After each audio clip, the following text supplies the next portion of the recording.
大家好，我是小鹅。今天呢，我们用莲藕来分享好吃的。莲藕的营养价值非常的丰富，多吃莲藕可以健脾开胃、美容养颜、减肥助消化。首先呢，准备2节莲藕，把它给清洗干净，削去外皮。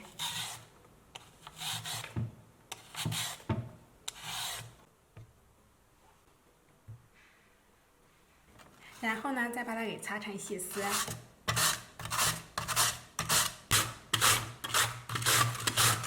擦成细丝之后呢，再用刀剁碎一点。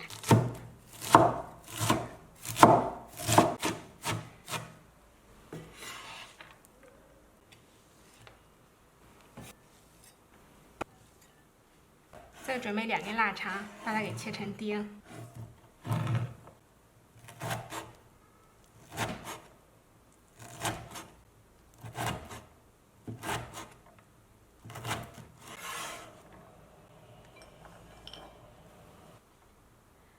切好之后呢，放入锅中煸炒出油脂。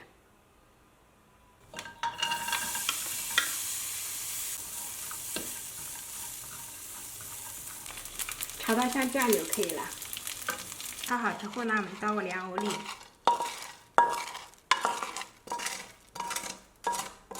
再准备1把小葱，切成葱花。切好之后呢，放入盆中，然后呢，加入适量的盐、胡椒粉，再加一点点蚝油提鲜。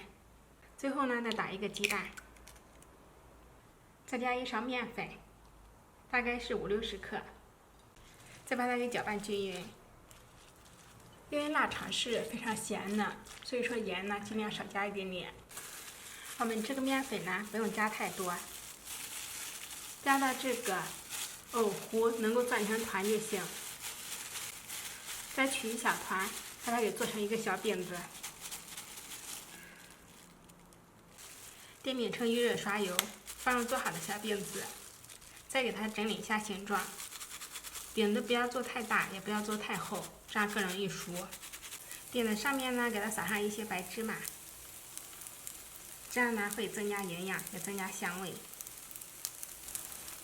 盖上盖子，中火煎1分钟左右。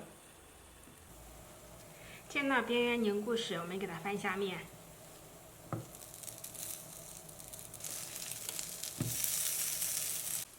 我们反复多次翻面，煎到饼的2面金黄，像这样就可以出锅了。这样做出来的莲藕小饼子呢，闻着就非常的香，有芝麻的香味，还有腊肠的香味。它的口感是软糯劲道，吃起来非常的好吃。做法呢也非常简单，当早餐非常不错。喜欢的话就试一下吧。